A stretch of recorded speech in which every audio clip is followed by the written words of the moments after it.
the first decade of the 20th century, we have been all misled by the kind of debate about whether Fukuyama was right that history has ended, and whether we are entering that sort of final stage of global capitalism and liberalism, and the questions that we were posing in 2010 were mostly questions like, when will China become a liberal democracy, or is there going to be some kind of a replacement to the UN in terms of a more democratic global order?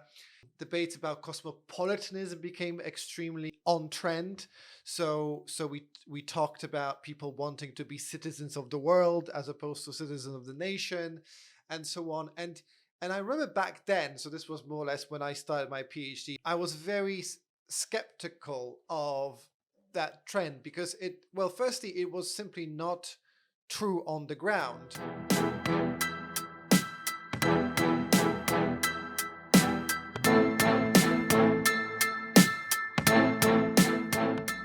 Welcome to the 6th episode of Unfinished Business, a podcast about humanity. What you're about to hear is my conversation with my dear professor, Michal Rozynek. He spent the last 10 years in financial services and payments, working with both startups and corporates. He now advises companies on both growth and innovation strategies. He also spends his time thinking about the interplay of social change, policy, and technology, and holds a PhD in political theory from the University of Edinburgh, as well as an MBA from Oxford. He has published on topics ranging from nationalism to financial inclusion. This was easily one of the greatest conversations I've ever had. I'm really glad that I got to sit down with Michal and have this recorded, and I hope to talk to him soon again. This podcast was brought to you by my dear supporters on Patreon. If you like what I'm doing and want to help me ramp up my production, consider supporting me there. You get early access to these podcasts and my videos, plus some other perks, and I get more resources to increase my content quality and quantity. You can find this podcast with video on YouTube or listen to it on your favorite podcasting platform. Without further ado, let's get into it. Welcome to Unfinished Business. This is the 6th episode of the show. So hi Roham, it's fantastic to be in the top 10 episodes that you've made. Yeah, great to have you. Automatically. It took quite a bit of hassle to make this happen. All right. So I'm gonna start by asking you. I'm 19, so the world, like these are the first few years that I've been really able mentally to process politics in the world and the situation of what is happening, the global order, the politicians in different countries, and it's going quite a bit haywire. I might say, at least from what I've seen, maybe because I'm so new to it that it's quite a bit of a shock. What I've seen so far is quite let's say last 5-6 years, it's been a rise of nationalism in the world, with Brexit, with the rise of Trump. Where do you see this trend going over the next few years, after COVID, after Trump lost, and Brexit fiasco? Absolutely. So, firstly, I hope you're not suggesting that I'm significantly over 19. Obviously, I'm looking at this world with very fresh eyes in many ways. But I think, responding to your question, so this is both expected and unexpected. So I think what is expected and perhaps so the resurgence of nationalism was very much for me expected. I think we in 20 sort of I guess the first decade of the 20th century, we have been all misled by the kind of debate about whether Fukuyama was right that history has ended, and whether we are entering that sort of final stage of global capitalism and liberalism, and the questions that we were posing in 2010 were mostly questions like, when will China become a liberal democracy, or is there going to be some kind of a replacement to the UN in terms of a more democratic global order? I think debates about cosmopolitanism became extremely extremely on trend. So we talked about people wanting to be citizens of the world as opposed to citizens of the nation, and so on. And I remember back then, so this was more or less when I started my PhD. I was very um, skeptical of that trend because firstly, it was simply not true on the ground. It was not true on the ground for two reasons. Firstly, because there were people who still held very close and um, and sort of limited group identities. It was simply the case that they were being, in many ways, marginalized or did not participate in that sort of mainstream democratic discourse. And I think, secondly, what we did see was that I guess this vision of a world citizen, of the cosmopolite, was very much contrasted with the refugee, right? And because cosmopolitans were people who had that possibility, that right, that freedom to transcend national borders. Refugees were those who were escaping, national borders, but still culturally limited to their. But culturally very much sort of um, still within their kind of own kind of local communities, and kind of attempts to recreate those local communities elsewhere. And this is not to say that one or the other culturally is superior or makes more sense, but the point is that cosmopolitanism, as we understood it in the first decade of in fact probably the first 2 decades of the 20th century, has been 21st century has been very much something for the wealthy, something for the perceived mostly urban elite, right? And this is not to say, again, that there's nothing valuable in these experiences, because there's a lot of value, and a lot of liberalism actually comes from the fact that people. So liberalism came from that I guess the prosperity that came with cities, and the fact that there was a rise of the middle class, and the people who were actually traveling and therefore seeing that actually others can cooperate with them with trade and on trade and so on. I think in that sense, the kind of cosmopolitanism that we have seen in the early part of the so far in the 21st century was referencing those traditions, but at the same time was very exclusive. And what you have found with the financial crisis is that it has created a wider gap between those who have succeeded in the kind of global race for capital, and those who have not succeeded and who are excluded. And that has obviously created the Trumps, the Brexit, and so on in the world. Now, the fact that we are post-Brexit and post-Trump, well, we don't know if we're really post-Trump, but the fact that we are now in Biden years, does that change many things? I said that there's one element that I did not predict, what I did not expect in 2010, and that was the resurgence of the state, right? And I think actually more important than the rise of nationalism, because nationalism rises, it's a cycle in many ways, and it has to, and the nationalism rising tends to have to do with a political system that so it does not work for everyone.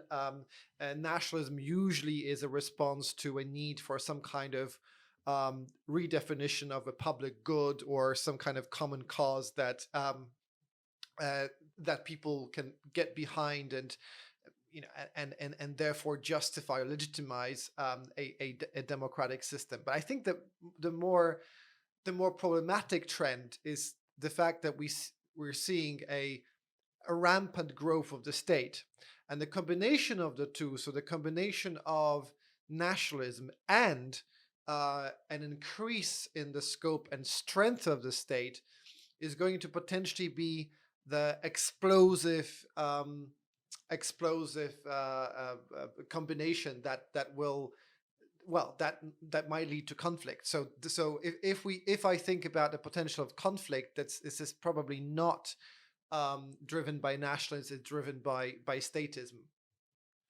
Would you say it's a good idea in this case to look at history and potentially be scared of what happened, let's say, in World War II, what led up to World War II, and for example, as an Iranian, I've been reading a lot of Iranian history. It's kind of become a joke that, oh, like after Trump, for example, came, it's like, oh, we had another president, Ahmadinejad, who was basically the same, you know, populist and nationalist kind of character.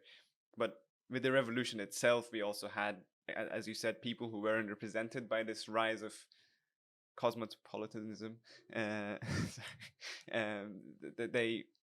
They basically followed the religious clergy and had a revolution. Would that be a good measure to look at the past for this? So I do think that we live in a riskier world than we have lived than 10 or 20 years ago. I do think we have probably more to fear of than I do think that we have more to fear of than most of us think.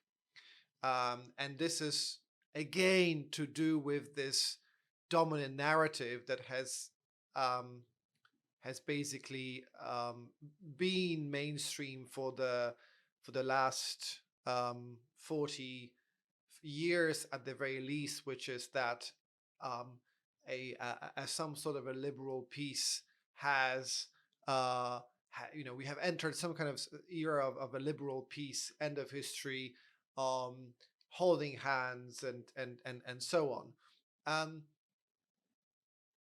By the way, I am a liberal, right? So I my criticisms of liberalism does not come from a place of being anti-liberal. I think there is an issue that liberals sometimes don't see certain things, right? So liberals don't see often like ethnic or group identities or real differences that matter to people, and kind of choose to think that these can be ignored or mediated by institutions, and I mean that's kind of where that tends to go. Now, I think that now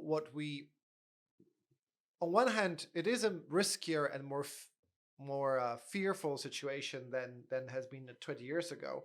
On the other hand, we don't know, and I think I don't know certainly what a potential conflict, or what the potential what it is that we should actually be afraid of, right? So because if you are my mom, then every time then Russia says something, that she says that it's going to be World War III, and we're going to be under some sort of foreign rule. That's basically what she's afraid of.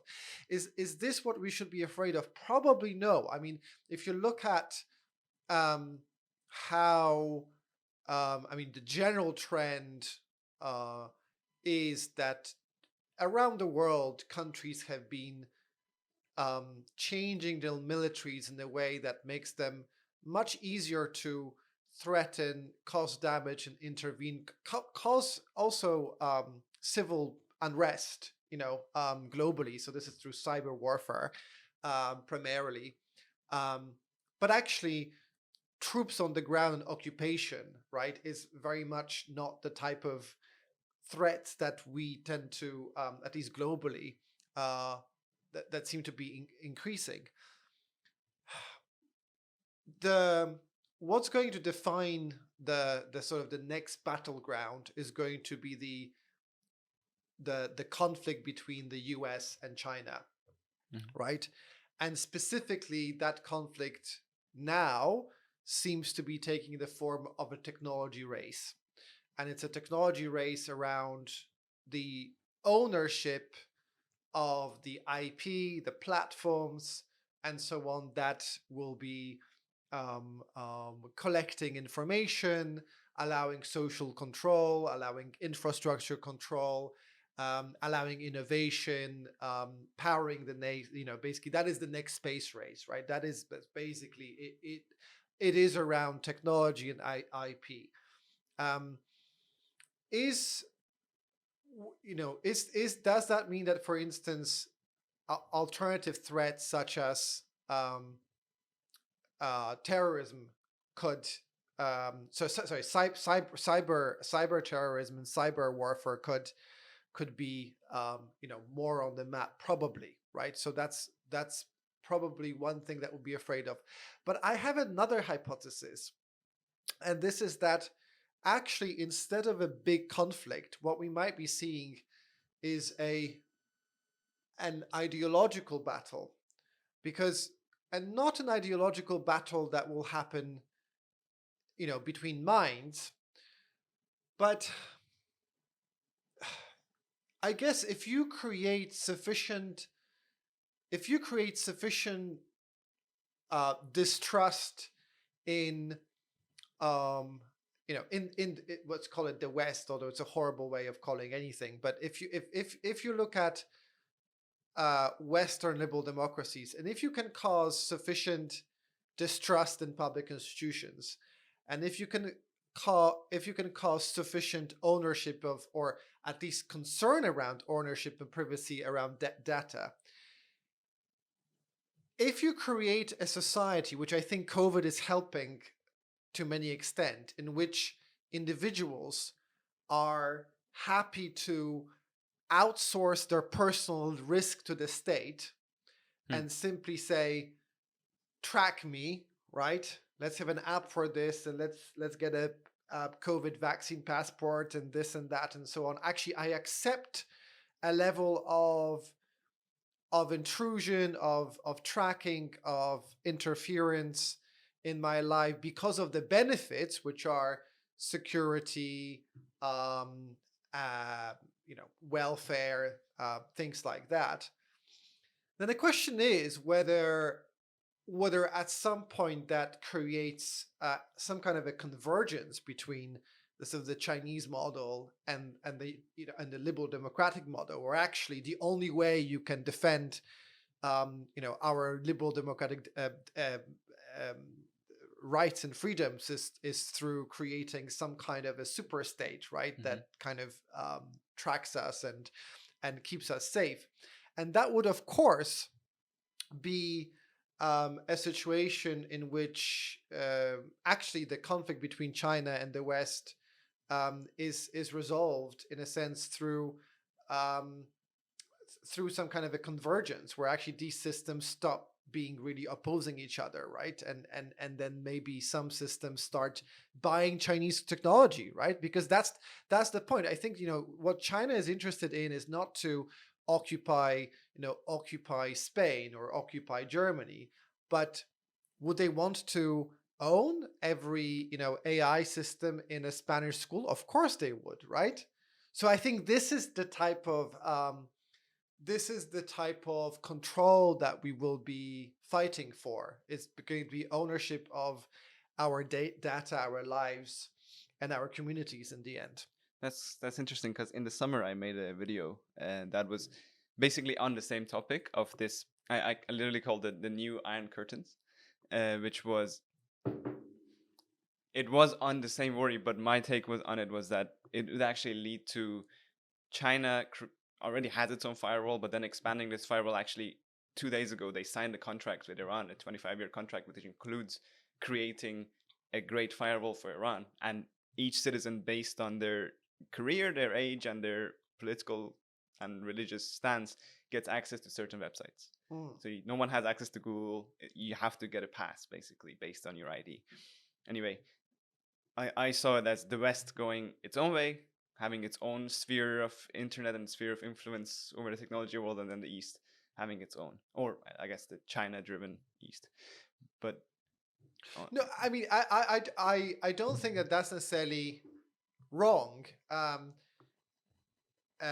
I so certainly the means of controls are going to look different in different places, right? I mean, certainly in Europe, the the move towards control, for instance, controlling information, social media, comes through from the fact that the industry itself recognizes that unless they act and unless they kind of self control, then they will be subject to additional scrutiny and so on.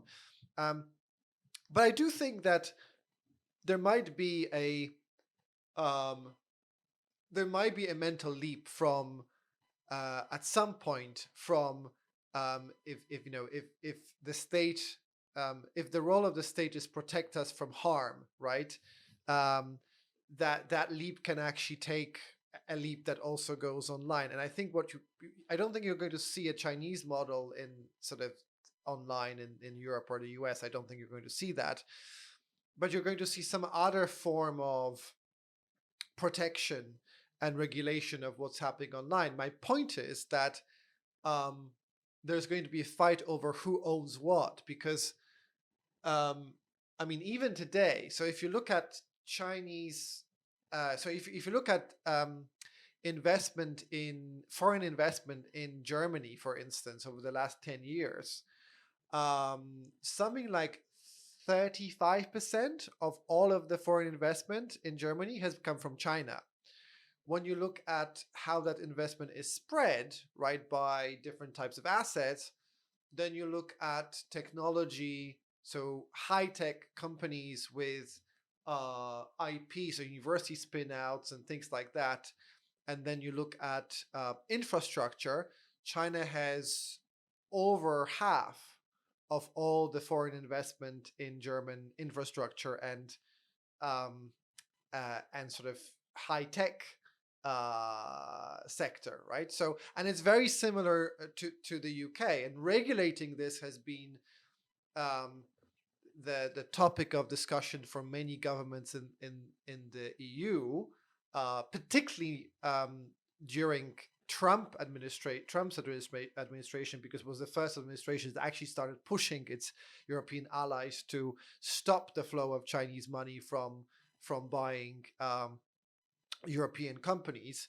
Um, Again, the strategy that China has had would be you see a spin out from University of Oxford.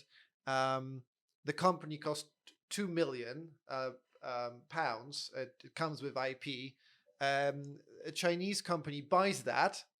Now, because it's only £2 million, it does not count as a large transaction, so it goes under the radar of what used to be the legislation that would allow the state to control or to monitor or to stop such takeovers.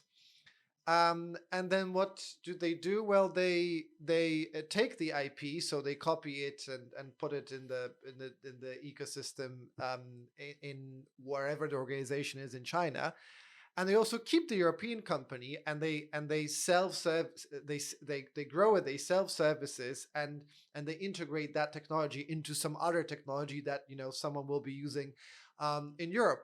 I think there is a growing acceptance that this is a problem, and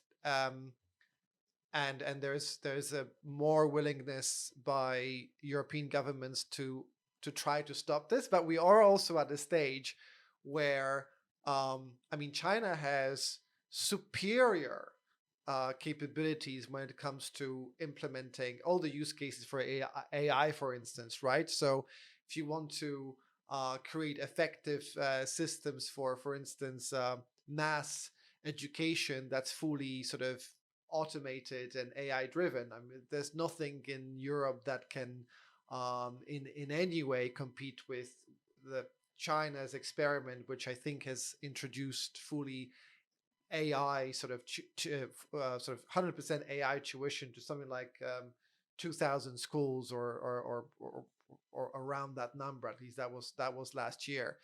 Um, So I think, we are so far behind the willingness to implement this technology as well, right? That it's going to create issues probably in 5 years time. Actually, on this topic, I don't know if you've read AI Superpowers by Kai-Fu Lee. No, I haven't. No. It's not really about AI. It's a clickbaity topic for the book, Right. but it really does a great job, because the guy is an AI, I believe an AI professor, like in both in China and in the United States. So he's seen Silicon Valley and he's seen the like, let's say, Shenzhen or other Chinese cities, and he does a really great analysis of how different the tech people in China and tech people in America work, and how this relationship is developing. It's quite fascinating, that book.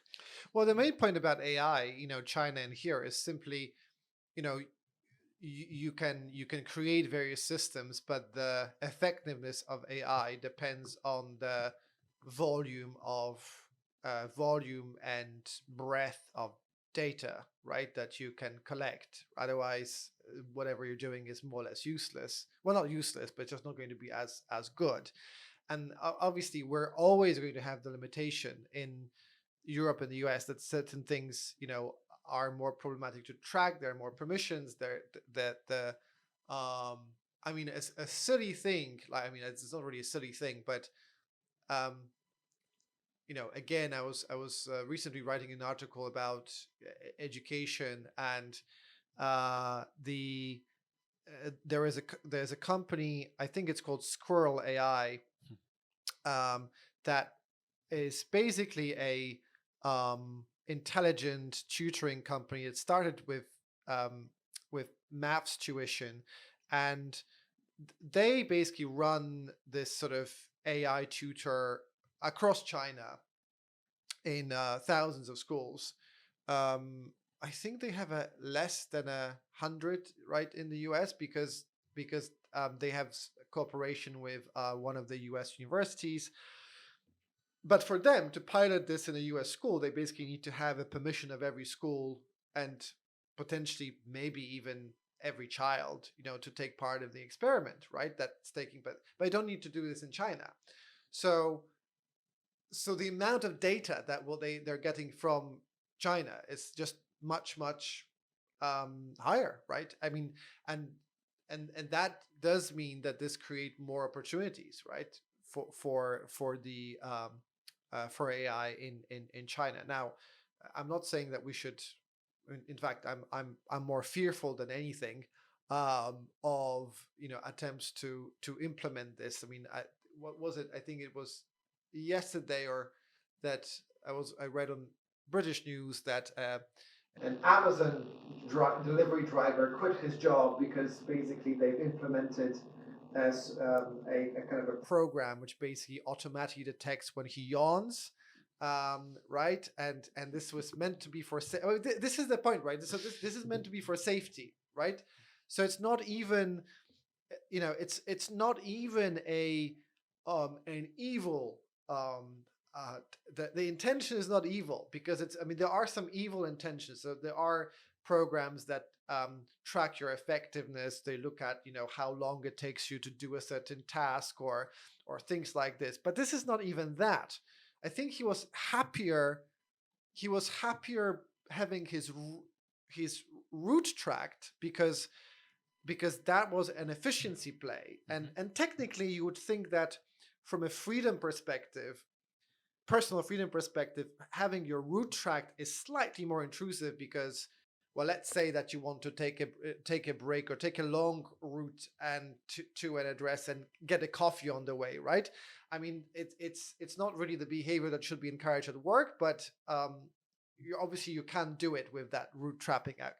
But he did not protest about that. He protested when he realized that his emotions are being tracked, and also his basically his emotions through his facial expressions, and that he's given a warning light if he yawns or appears disengaged, right? So if you appear disengaged, I would love to actually do it in class, right? Every time someone appears disengaged, they get electrocuted, right? they had like a friendly sort of buzz of energy. I think a lot of people would drop out or love the class. That's Yeah, either or. I mean, they would have no choice. They would have to love the class, right? Yeah, I think this is a good segue to actually talk about the people side of the conversation we've had, because mostly it's been about the higher level. I feel like people are going to go through a lot over the next decade and beyond. I mean, with the however long the COVID recovery would take, then all the job automation, job losses, and the skill shifts and the skills that people need. Do you see a lot of instability and a lot of suffering, instability from that suffering coming along, especially in the West and developed countries? It's an interesting question. So I'm not sure. I think we still overestimate the impact of automation on jobs in the short term. And we overestimate it for two reasons. One is the accessibility and cost of new technology. We're still on this curve where technology that leads to automation reduces its cost substantially year by year, which usually suggests that a lot of companies are going to still postpone many decisions about automation until the technology becomes less costly. So I think we overestimate the impact of this in the short term. We do underestimate it in the long term, because in the long term, I think we are underestimating the impact of automation on the type of jobs or type of labor that we're going to be having, right? So this is the kind of the world that we can't quite imagine yet, because these are the kind of jobs the careers that don't even exist yet. And there is a question, obviously, if there's going to be enough for all, and so on. What makes me partially optimistic is that I think we're going to acknowledge the fact that that COVID has made the vast majority of the population of developed countries accept unconditional cash transfers. This is not necessarily UBI, universal basic income, but people have accepted furlough, right? In fact, Americans, and this was surprising to me, that some research came out, I think last month, in fact, that 65% of Americans would support a $2,000 per month unconditional cash transfer from the government to everyone, regardless of income, and that they would be quite happy to pay higher taxes for this, which is unbelievable, because Americans are traditionally voters who hate higher taxes, who hate large federal government, right? They talk about small government mostly, right? And that shift in mentality, I think, does create this opportunity for some kind of financial assistance for those who might need it because of this crisis and because of anything that might come later on. What's even more interesting is that I think most countries have realized that the question of who's going to pay back the debt is starting to look like, well, this is actually a fake question, because probably no one is. So I think there is another consensus forming, which is that we're going to be living in a constant debt type of situation where money is simply produced, right? Now, again, this goes back to the first question, and that actually puts a lot of power to the state again, right? Because it's basically then it has that fiat forming. Basically, it creates the economy in a way that that it has for a while, right? But that increases exponentially with COVID and what we're seeing today. And I think we're going to see a huge difference, a variation between those countries which are stable, and we're going to see a collapse with many unstable governments and unstable communities, unstable economies. So I do think that what we were going to have is a world where those who have good asset bases, good tradable currencies, US dollar, euro, these strong currencies that can create stability, will definitely benefit those who are in a constant debt situation. Countries like Argentina, for instance, right, Or Iran. or indeed, yes, might have um, might have real problems, right? Because suddenly you have an unstable government and a high debt situation in an unstable currency, right? That creates huge pressure on these countries.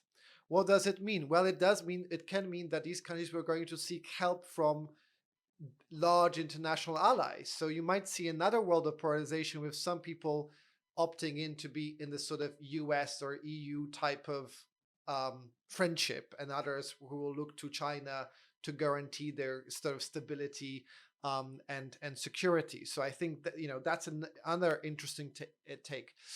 But the biggest problem, and going back to this, is this going to cause mass suffering? Is, well, what does it mean for equality, right? Because you can create that constant debt, but if that means, if this means that you're increasing asset prices, which what happens when you print a lot of money and accept a lot of debt in the future, then unless there is a deep financial crisis, which we can't really afford, then you are going to see a continuation of the trend of assets going up and the power of labor and income going down. So the problem isn't really whether people are going to be unemployed. The question is labor going to mean anything, right? So is whether being employed is going to be some kind of a second class citizen type of situation, because actually financial assets are going to be so concentrated in sort of in the kind of the ownership of inflatable assets, and therefore the value of labor and income is going to be very, very low. Is that sustainable in the long term? Will that lead to some kind of a revolution, or some kind of resistance that actually eventually topples that structure itself? It's extremely difficult to predict or know where that goes. My audience is probably going to start getting sick of me talking about this, but it's this stupid solution that I have for this, that I came up with as a teenager and I still hold true deep down, is I think it would be really cool to make the Matrix so that people can live in a, well, not the Matrix, not to exploit, but simply as entertainment for people who don't have jobs anymore, to go and explore different realities. Well, I would be in favor of the full Matrix, because then you don't have to worry about the diet, right? And that solves half of my issues. So I would prefer the real Matrix. I think so. What you're describing is certainly what I think is going to happen in I don't know how soon. So the creation of that sort of metaverse, third space. So we have a lot of third spaces these days in games, in other types of virtual worlds. They're not universally accessible. The cost of access is usually high because it requires still the VR headsets obviously going down in price, but still, for most people, not really. And there isn't really anything that would allow us to participate on some kind of platform agnostic, or sort of place that combines everything, right? So I think there is an episode of Futurama that I think I've seen at some point, because very similar, where they kind of get transported, and basically it's a sort of, the metaverse is basically almost like a high street, a street, and basically every, if you want to go to a program, that's sort of represented by a specific shop, right? And you could imagine that you're in that, there is a kind of a metaverse, and then if you want to go into the World of Warcraft kind of world, then there is a gate for that, right? Or something like this. But I think there is probably still a big leap in terms of adoption, and there's a big leap from what we're seeing now, which is that there are some marketplaces, some platforms which allow you to buy and sell assets in different virtual spaces. But they are just intermediaries. They don't actually create a kind of a joint experience or communal public space, which I think that would require, right, for someone to do. Well, my goal for when I happen to make this, whenever that would be, is that it has to be so realistic that you won't be able to tell while you're in it. So you're probably Neuralink is the answer here, although as scary as that may be. But you would basically have your body connected to a virtual brain that gives you the most intensive exercise that your body can handle, gives you the best food, and then you have your brain connected to this virtual body, which is just exploring different universes. Well, I really like this. This now we got to the stage where the adoption is still very, very low. These sort of holograms, right? So virtual hologram. Well, I mean, the whole holograms are technically virtual, but the point is that you basically create a lifelike avatar of yourself in a virtual reality, right? Based on some kind of a scan from a camera of your phone or something else. And that therefore, as a future of, something better than Zoom, because instead of Zooming, you're basically in that, you're both joining in some kind of space where you can interact with each other, and you can do body language and so on. So I think, that is probably one of the many steps that we have to make for this to happen. There's going to be lots of research have to happen to see how people interact with this, how people, is the way that people read and respond to, for instance, physical, behavioral data, is it different in the virtual world than it is when you're actually there, and how do you improve those experiences? I think this is the kind of data now there's going to be coming through from these platforms and for these experiences, and hopefully that will kind of make your dream possible at some point. I mean, honestly, at this point, for example, there was this game, Red Dead Redemption 2. I don't know if you've heard of it. It's set in 1899, so it's like Wild West kind of, it's a Western, right? But I played that game for 2 weeks straight for 10 hours a day when I was 16. And when I got out of the house after the 10th day, I felt like this is like a fake world, and I need to get back to reality, which was the game. That was an actual feeling I had. Well, I think that this is exactly how I will feel once I leave Spain and get to and go back to the UK and to lockdown. Yeah, quarantine wouldn't be very kind. I will be wondering which world is real. I'm not a big crypto guy. I actually dismissed it for the longest time. It's getting funny now, though. It's like, I mean, it's clearly a bubble, but it's gotten to a point where one cryptocurrency that was made like 10, 12 years ago is basically combating the value of the United States dollar, which is the reserve currency. And it's basically beating every other asset class. And it's creating this freedom, crypto as a whole, creating this freedom that kind of fades away the legitimacy of the financial system, financial institutions, and the governments that are basically setting policy for them. Where do you see that going? Are you happy about this? Are you concerned about it? Um, I see it going in every. I see it going in the same direction. Every effort and attempt to override intermediation has gone in the past, which is that a lot of companies are going to become intermediaries, and they're going to make money on this. So I mean, this is the exact same thing happened in 2008, when we were promised, or we kind of had those high hopes of a peer to the magical word in terms of this intermediation. We'll have to cut that. Is Has been peer to peer, and if you spoke to students such as yourself, um, 10 years ago, your age, people would say, banks are not going to be making money because everything is going to be peer to peer. And why do I have to pay money to Visa, or why do I have to pay to anyone if I can just create a peer to peer app? Now, the reality of peer to peer is that it has created not the sharing economy, but Uber, Airbnb, and basically centralized peer to peer experiences on which people make a lot of money. Now, has it redistributed resources away from, the hotel industry potentially?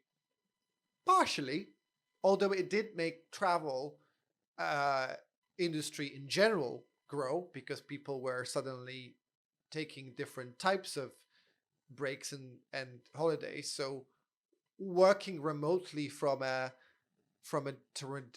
new location became much more viable, because not many people will want to go to a hotel for 3 weeks and work from there, but from a flat in Barcelona, why not? Right? So that created to all these.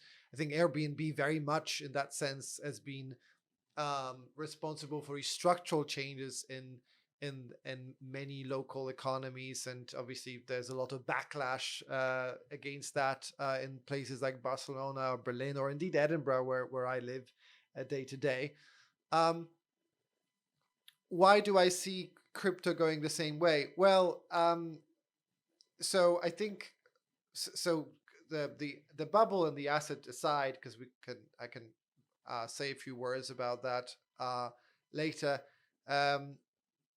All the payments companies are going into that party now, right? So you may have heard that Visa has Visa has announced a partnership with Crypto.com. MasterCard and Visa are actually moving towards getting merchants, so retailers basically, and other companies, institutions that accept payments. They're moving to get them to accept crypto, because at the end of the day, payments companies will want to be at the intersection of both crypto and fiat, and they will also want to be at a point where they make the crypto payment experience as seamless, as user-friendly, and so on. So when you think about the original purpose of blockchain, to actually disintermediate and to kind of allow you and me to simply exchange value without anyone necessarily taking a cut. Well, the first thing that was created were crypto wallets, right? Because the first discovery was that, well, it wasn't really a discovery, it was obvious that your average Joe, your average consumer, does not have the time, commitment, and willingness to create their own wallet and to transact directly on a blockchain. They will want some kind of intermediary. I mean, generally, these intermediaries don't kind of happen out of nothing. They kind of come from the fact that people are lazy or indeed that some people do value things like speed, ease, even colorful UI, right? Things like this. So I do think that what we're going to see is a world where crypto is universally accepted. We're going to see a world in which fiat is still there, and there's a lot of it. Because to give you an example, yes, I think in a few years' time, it might become fairly normal to hear that someone has bought a house directly with a few bitcoins, right? I can completely see this happening. Will banks, university be giving mortgages in crypto in a few years' time? I don't think so. I mean, the regulatory, the financial consequences for the capital requirements and things like that to do this would be colossal. So this means that there's going to be a vast amount of fiat money in circulation, and there's going to be a need for someone to be able to settle between crypto and fiat. And that's where companies like Visa, MasterCard, and banks are going to be doing what they have always done, which is to take money off us.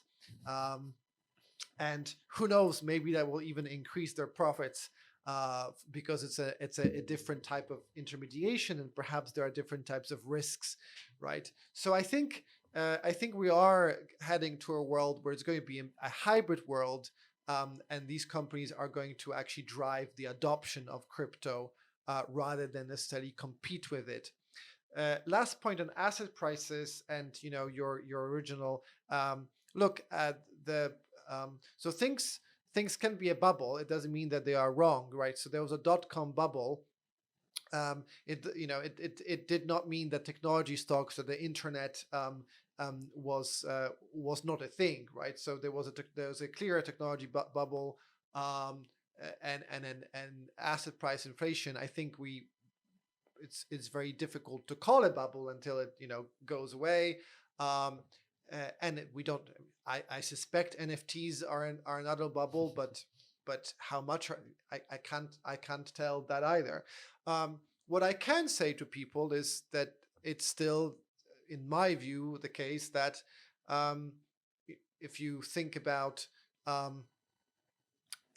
what is this sort of difference or distinction between investment and speculation. So investments should generally be based on some kind of a prediction of a future cash flow, which unfortunately you cannot do on Bitcoin. So even today, would I call Bitcoin investment? No.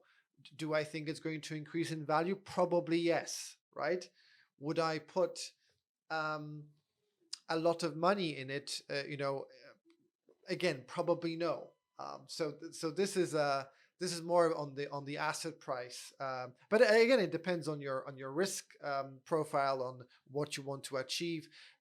So if you do Wall Street bets, for instance, right? So Wall Street bets is a great example of something where you could say, we've proven you wrong. We can you can see that you can inflate the asset price of basically anything if you really kind of apply the sort of the pricing power of a large amount of people.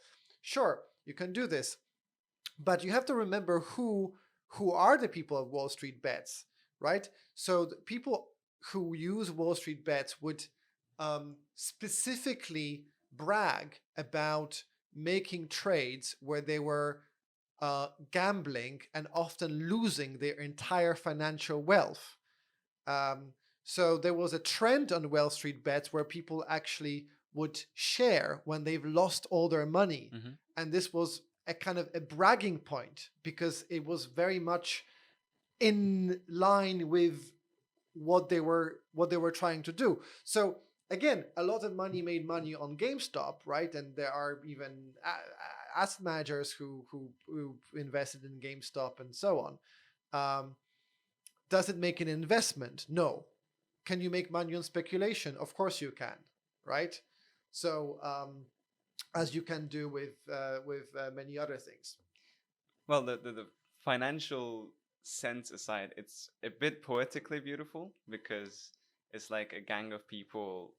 It's a decentralized mob basically that is attacking big states and big institutions. I find that cool. I don't know. Mm-hmm. Well, Michael, thank you very much. This was one of the coolest podcasts I've ever done, and one of the coolest conversations I've ever had. So thank you for this. Thanks, Roham. I'm still glad I'm in the top 10. Hopefully you'll also once again be in the top 100. Okay, fantastic. Thanks, Roham. Thank you.